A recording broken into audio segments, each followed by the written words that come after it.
All right, good morning again, everyone. I am actually at a different show this time. We're getting to a time of year where there's a few more shows that are going on kind of around me. I had to drive a little further for this one. This is a bigger one. This one is called Fairfax Comic-Con. It's just a one-day show, and I only have a couple hours here today, so I bought the VIP pass so I could get in a little bit early. So let's go check this thing out and see what kind of books I can find.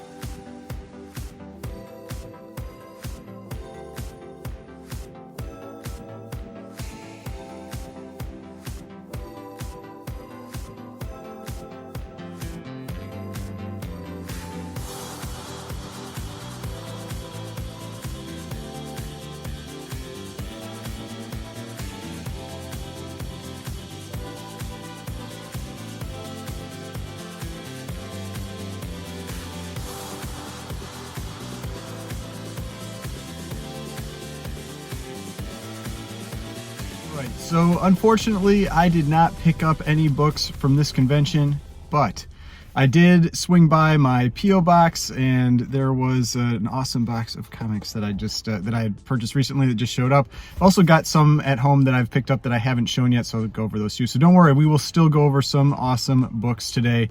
Now, this con definitely was more of your standard type of convention where it's just a few comic dealers. I think there were 5 dealers in the room, and then the rest is other pop culture stuff, anime, Pokemon. Now, I mean, Pokemon wasn't even much. I think there was like 1 Pokemon card table.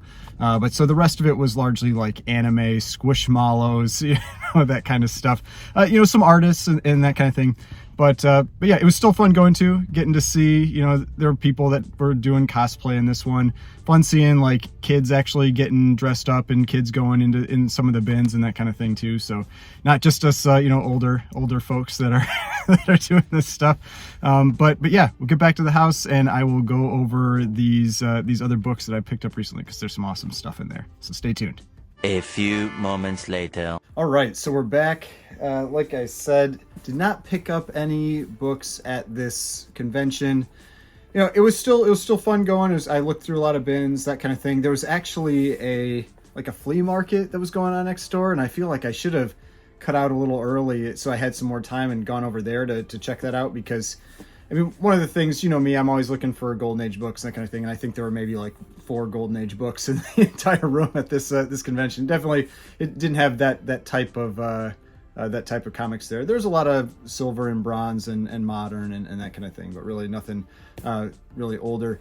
And just like one thing, if you're a dealer at a convention, price your books. If I walk up and start flipping through boxes and I don't see anything that's on the sign that says like X dollars for books in this bin or whatever, I'm probably just going to leave. Because, I mean, it's basically the same as walking into a shop and saying, like, we're going to price, up on eBay or something like that. So price your books if you're at a con and you're selling there. Otherwise, I feel like you're going to lose people pretty quickly, like myself.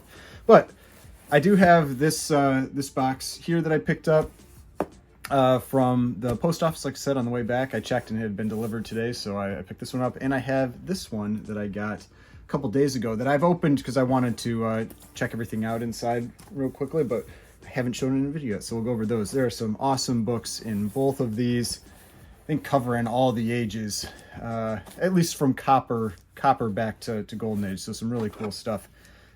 But yeah, let's get into this one first because I haven't looked at these books yet.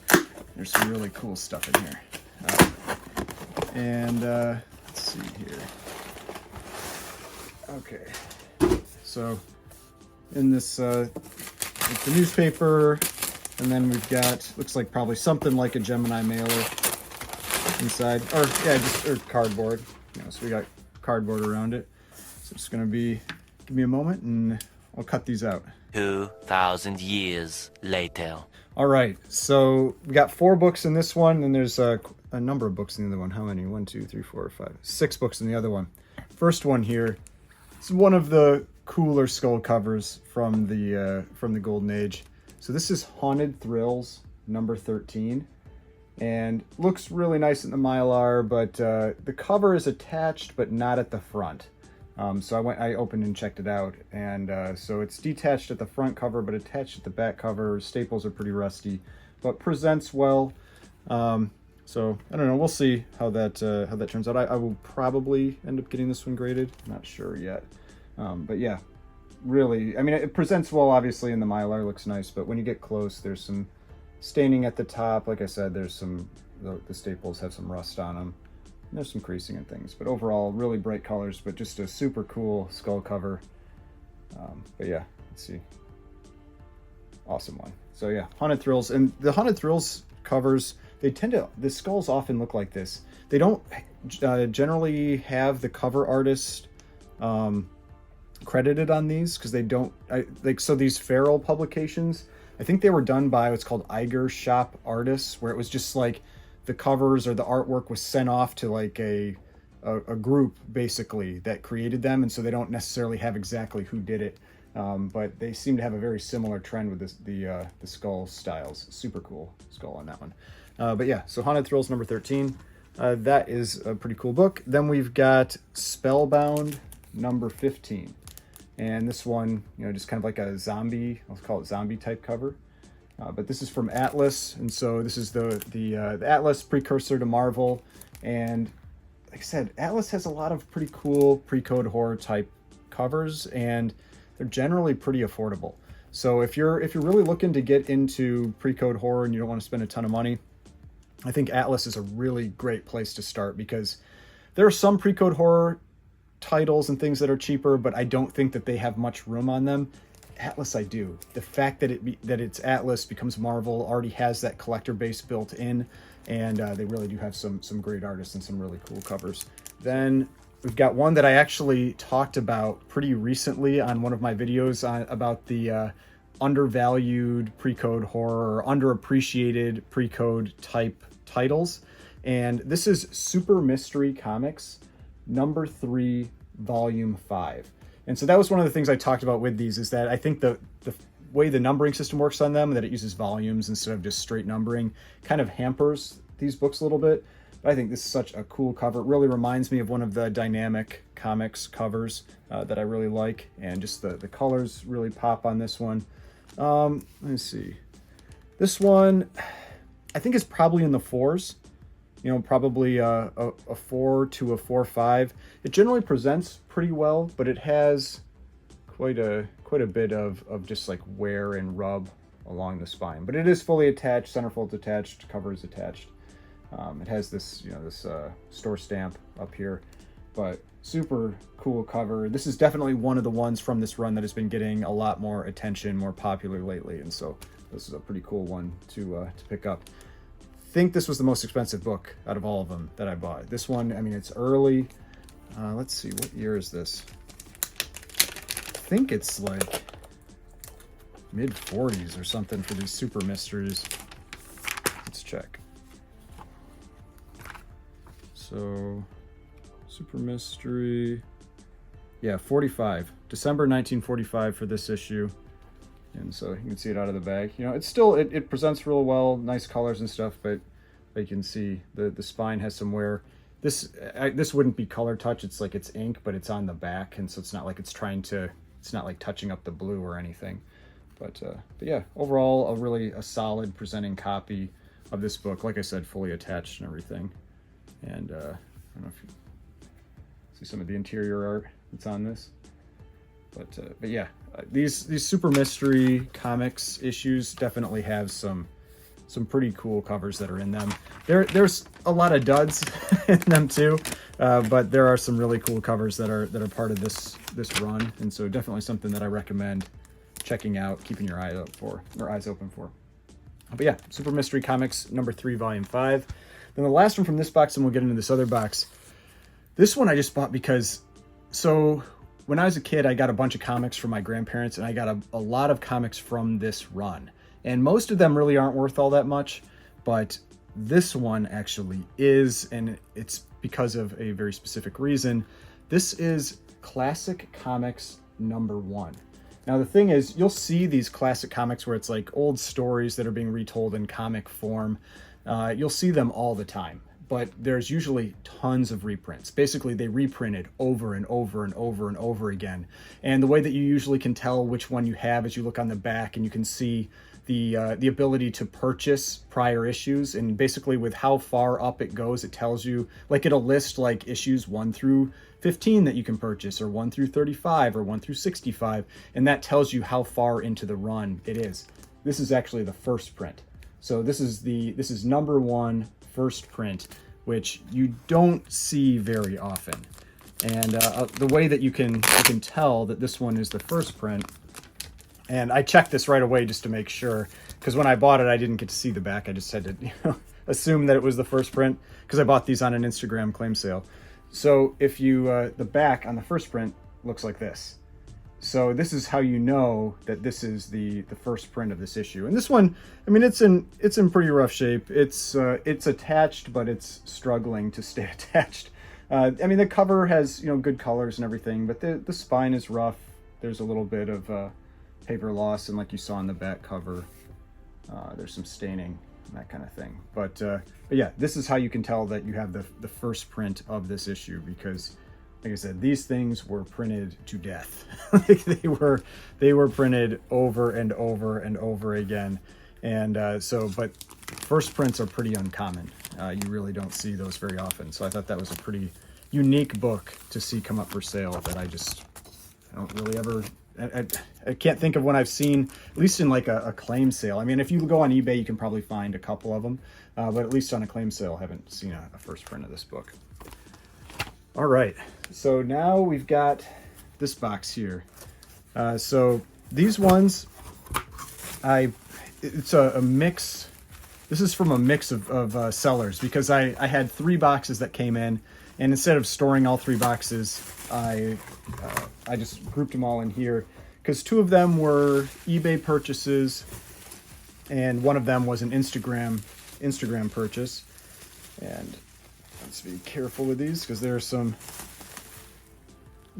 pretty nice books in this box here. So, but first one here, you know me, I keep buying these when I see them, and I feel like they're a reasonable price. I'll pick them up. And this is Famous Funnies number 212.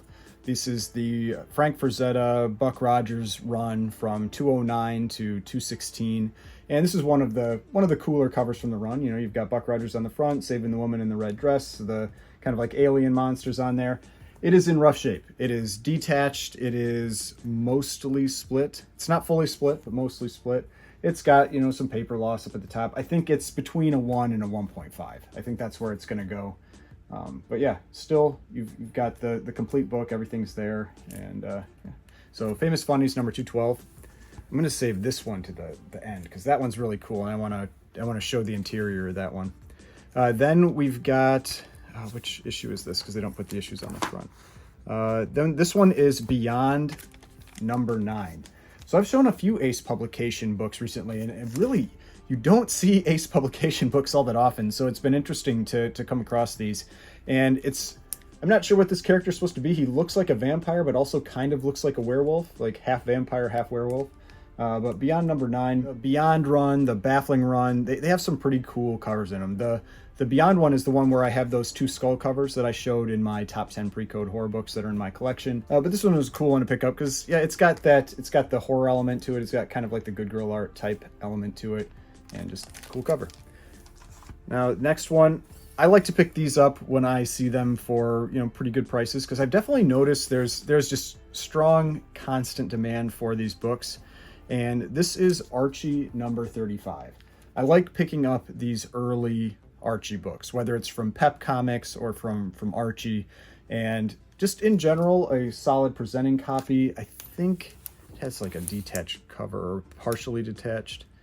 Yeah, I think it was like maybe the top staple is like barely holding on. It was something like that, but still a very solid presenting copy of this, Archie number 35. Then staying in that within that same type of book, we've got Pep Comics number 100. And so if you're not familiar with Pep Comics, Pep is where Archie started. His first appearance is in Pep Comics number 22, which is a World War II cover.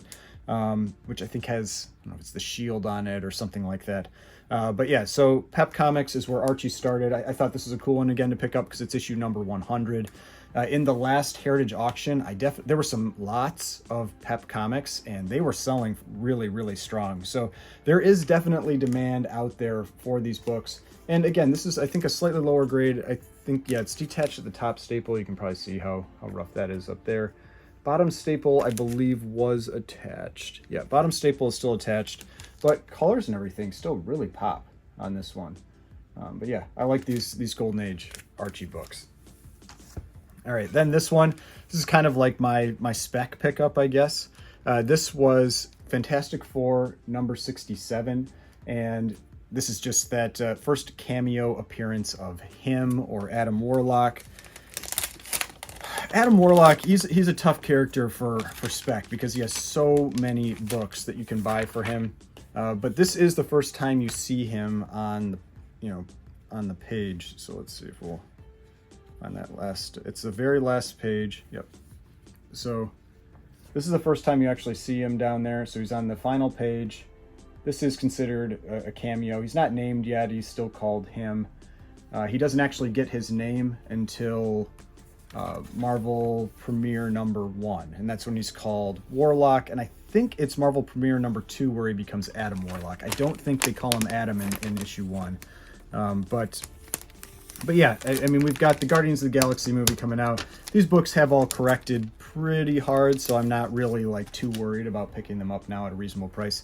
I think I got this for like $70 or something like that. I mean, it's super cheap. So decided it was a good book to pick up. Fantastic Four number 67, first cameo appearance of him. All right, now we've got two pretty cool books. I've never had these ones raw before. I've only had graded copies. First one is Teenage Mutant Ninja Turtles number 3. This is a very nice copy. I'm estimating it around a 9.4. I think it's a solid 9.4, might even have a shot at a 9.6. I am going to get this one graded. But yeah, really beautiful copy of this book. And, third appearance of the Ninja Turtles, cool wraparound cover. I'm not going to take this one out of the bag just because I want to handle it as little as possible. But like I said, Teenage Mutant Ninja Turtles number 3, just again, cool wraparound cover, and the, like this first version of the Turtles when you've got these larger format books. These are in a magazine size holder. Then the other one I picked up, also from the Turtles, is issue number 4. This one isn't as nice as that one. I think after a press, it can probably get to maybe it hits a 9. Right now, I've got it as an 8.59. What happened with this one, the problem with this issue, is that, and not this issue meaning issue 4, the cut of this book. So these two, it's probably going to be pretty hard to see, but let's see if I can line them up. This one, the issue number 4, is actually about like a 1/4 inch longer. Let's see here. So there's the bottom and the bottom. And so this actually runs this one actually runs all the way to the top. And so I think it's hard for this specific copy to not get a little bit of damage. And it's just like a manufacturing error that they just cut it a little too big. And so while it is a pretty nice copy, it does have, let's see if I can get it to show up. You see that ding up there?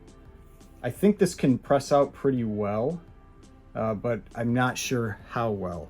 I think it's maybe worthwhile to get it pressed and graded. I have not decided on this issue yet. But yeah, if you want to see the interiors of these, they're all, it's all black and white. If you haven't seen the inside of one of these books before. But yeah, these early ones are all black and white on the inside. And, like I said, they all have these really cool wraparound covers. But I think this one can be improved to get to like an 8.59 just with what's going on up there, because it doesn't break color too bad. It just depends how the pressing turns out on it. I haven't decided yet. I don't know if it's worthwhile to get this, to spend the money and the time and everything. If you haven't seen, CGC just announced with it like this week that they have new magazine cases. So that's something that's gonna be pretty cool, because that's always been one of the big complaints with CGC is their magazine cases. They feel flimsy and everything, but they've got new ones that look like they're gonna be, or they're basically the same style as the comic cases. So much more sturdy, a lot more clear, everything. And so I might do it, we'll see. But yeah, so that's those two. Now, the last book here, this isn't the most expensive book out of these, but this one has something that's really cool with it. And because it's raw, I can actually show it, which I thought was something that was also pretty cool. So you might not be familiar with this, and it's not going to be obvious when you see the book what it's actually the first appearance of, but this is United Comics number 21. So you see United Comics 21, Fritzy Ritz, which, you know, it's this like comic character that was back in like the 50s and stuff. But what this actually is this ties with Tip Top Comics 173 as the first appearance of Peanuts in comics. And so that's, you know, Charlie Brown and Snoopy and that kind of thing. So I thought it would be cool to show that panel. So here it is. It's a pretty fragile book. So there's that panel. It's just one panel in this comic. And you've got, I'm assuming that's Lucy on the bottom, and then you've got Charlie Brown and Snoopy, and I can't remember what this character's name is. Lionel? It might be Lionel. But yeah, so that's the first appearance of Peanuts in comics, ties with Tip Top Comics number 173. So I thought that was that's something that's pretty cool. It's not a book that I get a chance to pick up all that often, and so I am planning on getting this one graded. I'm not really planning on, I don't think I'm going to get this pressed first, because it's really low, poor condition. The staples, I can't remember if it's even attached. I think it might be detached at both staples. So I'm just worried that it could cause more damage to the book by getting it pressed. But then what are my plans for each one of these books? None of these are going to be keeper books, so they will all be for sale at some point. But like I said, this one I'm going to be sending in to get pressed and cleaned and graded, because I think it's a 9496. This one, I'm not sure if I'm going to get this one graded or not. I don't know if it's worth it. I'm nervous about that corner, but we'll see. This one I'm going to probably just send in as a group without getting pressed first. I don't think with the condition that it's in that pressing is really going to help it. But I think it'd be a cool book to get graded. So that first appearance of Peanuts. This one will just be up for sale. I am not going to get either of these graded, but two pretty cool Archie books. Then not getting that one graded. That one will just be up for sale.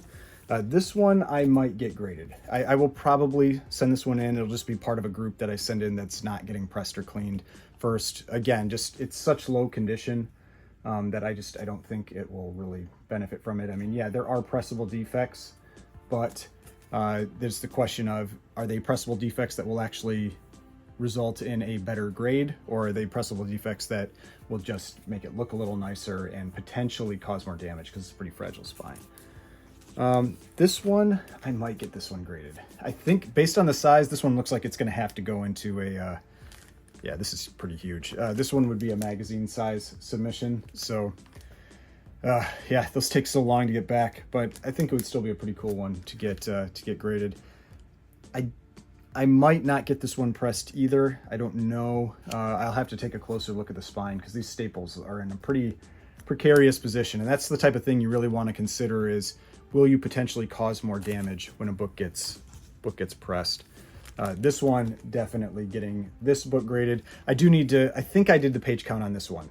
So I think I checked these two for page counts. This one, I don't think I have yet. But this one will probably be getting graded as well. I'm not quite sure what it's going to get because of that detachment at the front. But we'll see how this one turns out. But yeah, I thought some pretty awesome books. I mean, so even though I didn't pick anything up from the Comic Con, still had some cool books to show. Hopefully maybe you saw some stuff that you haven't seen before. If you enjoyed this, please hit that like button, hit the subscribe button if you'd like to see more content. I've got more videos over here if you'd like to watch some of my other videos, and the subscription button is right here. Subscribe to the channel, I'd really appreciate it, and I will see you in the next video.